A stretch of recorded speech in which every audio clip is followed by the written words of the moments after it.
Hello, good day to everyone. Our topic for today is on the introduction to psychological research.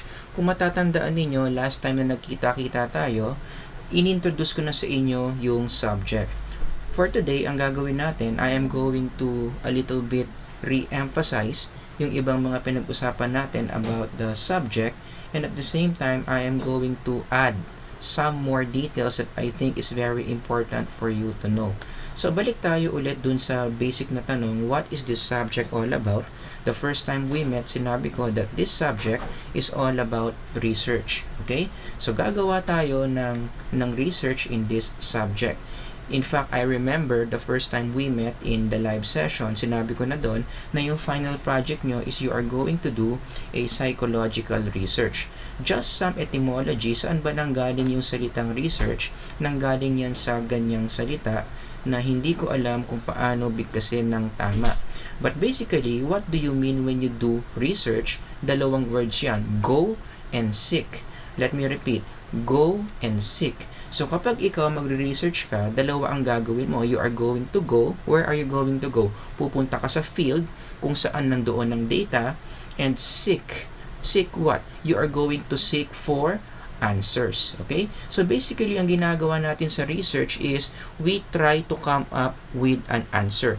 That's why we define research as the process of gathering and analyzing data to answer a question. And one more thing na gusto kong ma-realize nyo dito is lahat ng research nagsisimula yan sa isang question.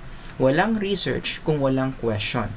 So, ang pinaka nagpapaandar talaga ng isang research is a person is asking a question. That's why we do a research. But you know what? We have to be very specific. We are doing psychological research here. Okay, we have to be very specific na psychological research na ito, yung ginagawa natin. Kasi in different fields, they also do research. Meron ding historical research, meron ding philosophical research, meron ding marketing research. So, in this subject, we are going to perform psychological research. Okay? So, another implication that I want you to learn so far is you have to realize that not all questions are psychological questions. Kung magsa-psychological research ka, kailangan yung tanong na itatanong mo is a psychological question. So you have to be careful, no, na yung mga gagawin yung tanong, kailangan sigurado ka that it is a psychological question. Because again, going back to the slide, not all questions are psychological questions. Ang tanong, paano mo malalaman kung yung tanong mo ba is a psychological question? Babalik ka lang sa definition ng psychology, di ba? In psychology, ano ba yung pinag-aaralan natin? Basically, we are trying to study thinking, feeling, and behaving of human beings, di ba? We believe that thinking, feeling, and behaving are the small components of the mind. Again, psychology is the study of the mind. Pero ano yung bumubuo doon sa mind na pinag-uusapan natin in psychology? Yung tatlo nga na yan. Thinking, feeling, and behaving. So how would you know if your question is a psychological question? Ibig sabihin lang nun, kapag yung tanong mo may kinalaman sa thinking, feeling, and behaving, then it becomes a psychological question. Also, I hope so far sa pag-discuss ko ng research, I hope you realize that research is the lifeblood of psychology. In fact, hindi lang naman psychology, no? Lahat ng science, ang lifeblood nila, ang bumubuhay sa kanila is none other than research. And I hope you can connect why. Kasi, kapag nagre-research tayo, marami tayong mga tanong na nasasagot which makes our field more efficient. Diba? Mas nag-grow yung field natin the more questions we ask and the more answers we give to those questions. Ang isang field of knowledge that is no longer doing a research, tumigil na siya sa pagre-research, ang ibig sabihin na nun, people in that field are no longer asking questions. And if people are no longer asking questions, that means they are no longer seeking for answers. At pag yung mga tao hindi na sila naghahanap ng sagot, then that means the field is already dead. That is why, again, in this subject, it is very important that you learn how to do research because you are being trained as future psychologists, di ba? So, in the future, pag labas nyo ng Lasal, pag graduate nyo ng Lasal, isa yan sa mga bagay na dapat nyong gagawin. You are going to continue doing research to make our field survive or to contribute to the growth of our field. Kaya naman 'di ba in Lasal bago ka graduate, isa sa mga pinakagagawin mo talaga is to do a thesis. And I hope you realize that the reason why you are doing a thesis is because you want to prove to us, your teachers, na marunong ka nang mag-research. Thesis is a research. 'Di ba? Do you realize that thesis is a research? The reason why you're doing a thesis is because you are showing to us, your teachers, na marunong ka nang gumawa ng psychological question at marunong ka na rin sumagot ng psychological question, which is a very important skill any psychologist should have. Now let's move on to the 3 basic truths about psychological research. Truth number 1, the essence of psychological research is to answer a question. Again, sa tingin ko sinabi ko na to kanina, 'di ba? Ang research nangyayari yan kasi meron kang katanungan. So kung wala kang katanungan, hindi ka magre-research kasi hindi ka maghahanap ng sagot. And the thing is, bakit ba kasi in the first place nagkakaroon ng tanong? 'Di ba? I mean, I'm not only talking about psychology but basically in different fields. Why do people ask questions? Because it is our essence as human being. Kaya hindi mo mapipigilan ang tao na magtanong, hindi mo siya mapipigilan mag-research because essence natin yan bilang human beings. That is how we differ from objects and animals, di ba? Ang mga objects and animals, they don't ask us questions, di ba? Yung upuan, hindi ka tatanungin kung anong oras na, o yung aso mo, hindi niya tatanungin kung anong oras ka matutulog. So basically, what makes us humans is our ability to ask a question. And again, we don't only ask a question, but we seek answers to our question. Adik ang tao sa pagsagot ng mga tanong. Kaya nga kung titignan nyo yung history of human beings, how did we answer our questions? We created religion and science, di ba? Nung sinaunang panahon, all our questions are being answered by religious ideas. Maya-maya, nung nagkaroon na ng humanism, nagkaroon na ng Renaissance, human beings learned how to separate themselves from the church, nagkaroon na tayo ng science. But regardless, religion man yan or science, ang pinaka-purpose lang ng dalawang yan is these are the tools that we use to answer questions. And again, let me just restate this, no, baka doon sa mga nakakalimot na yung psychology, nandoon tayo sa field of science. That's why every time that you ask a question in psychology, you are becoming a scientist with a question in mind.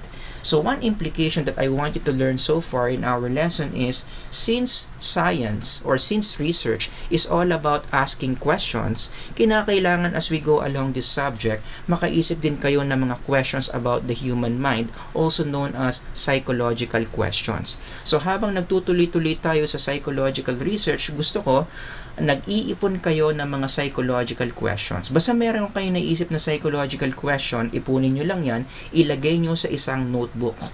Okay? I'm sure this is not the only subject that you have. Meron din kayong ibang majors, meron din kayong ibang subjects, which I think, in a way, can make you ask psychological questions. So tuwing meron kayong maiisip na psychological question, again, ano ang gagawin nyo? Isulat nyo sa isang notebook. You are going to collect those questions because towards the end of the course, gagamitin natin yan for your final project. Truth number 2, research involves steps.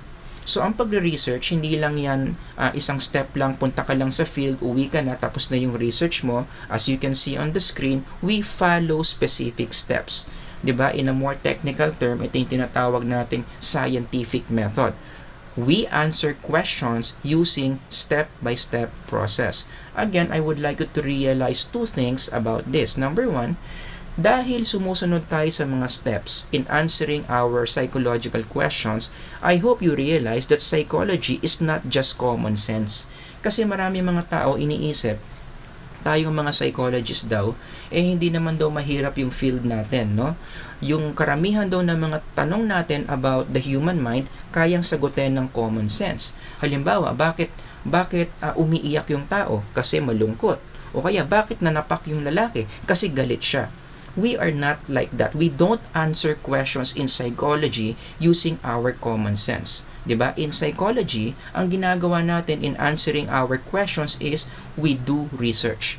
We let our data answer our questions. Hindi tayo gumagamit ng sarili nating pananaw, ng common sense lang in answering psychological questions. Anong ginagawa natin? Again, we use data that we get from our research. Our data are the ones that will answer our question, hindi yung sarili nating pananaw. Okay, that's what it means to be a psychologist. Yan yung pinagkaiba ng psychologist versus yung mga tambay sa kanto na nakikipagkwentuhan lang araw-araw o nakikipagchismisan, di ba? People doon sa mga kanto na nagchichismisan lang, that's how they answer the questions they have. Based on their point of view, based on what they feel, base sa kanilang mga haka-haka, base sa kanilang mga intuition. Hindi tayo ganyang mga psychologists, no? Psychologists like us, how do we answer questions? We gather data. We follow the steps, and then we gather data, and then we analyze the data, and then from there, we answer a question. One more thing, the second bottom line that I want you to learn is psychology is a credible field. Ibig sabihin ng credible, mapagkakatiwalaan mo talaga na yung mga sinasabi ng mga psychologists is accurate. And what makes us sure na yung mga sinasabi ng mga psychologists accurate? Kasi nga, meron tayong mga data that support what we say. Diyan nanggagaling ang credibility ng isang bagay kapag merong basis yung isang statement. So in psychology, every time that we say something about how the mind works, what works, what does not work about the human mind, yung sinasabi natin nanggaling sa research. Hindi tayo nagsasabi ng mga bagay-bagay na hindi base sa research. And by the way, you can do this in two ways. May nagtanong sa'yo, okay? Pwedeng magre-research ka muna bago masagutin yung tanong niya, or sasagutin mo yung tanong niya using past research that was already done. In either way, alin man dun yung gagamitin mo, again, paulit-ulit ako dito, no? How do we answer questions in psychology? We base it on data. We base it on past researches. Hindi tayo nagsasabi ng mga bagay-bagay about how the mind works nang wala tayong basehan. Truth number 3, there are many ways how to do psychological research. As you can see on the screen, pwede kang magpa-survey, correlation, experiment, interview, observation. In other words, meron kang mga different methods in doing research. In fact, in your flow charts, di ba? Kaya nga meron tayong methods of research eh. Kaya nga yung subject natin, psychological research, will cover the different methods of doing research because there are many ways how to do research. Now, the more logical question that you will ask after I teach you this is, syempre tatanungin nyo, paano ko malalaman kung anong method yung gagamitin ko? So marami palang method ang pwedeng gamitin sa pagsagot ng tanong in psychology, ano ang pipiliin ko? Ang sagot dyan is, what research method to use depends on what question you ask. Let me repeat. What research method to use depends on what research question or depends on what question you ask. Ibig sabihin lang yan, kung going back, kung paano mo sasagutin o kung anong method yung gagamitin mo, depende yan sa klase ng tanong na tinatanong mo. So that means, magsisimula muna tayo doon sa question. So you come up with psychological question and then from there, we are going to decide kung alin ang pinakabagay na method to answer your psychological question. Hindi pwedeng baliktad. Hindi pwedeng nauna muna yung method mo tapos iisip ka ng psychological question. No, it doesn't work that way. We first ask a psychological question and then we analyze the question and then from there we decide kung anong method yung ating gagamitin. Kaya nga, one implication that I want you to learn, again, is this. A very important skill na dapat nyong ma-master in this subject is you need to learn how to match your research question with the research method. You know what? Let me just share something with you. Ito ay isa sa mga hirap na skill na matutunan ng mga estudyante, especially when they go to thesis. Marami mga thesis groups, yan ang struggle nila no? They know what to study, they have a very clear psychological question. The problem is, they don't know how to answer it. Hindi nila alam kung anong method yung gagamitin given their research question.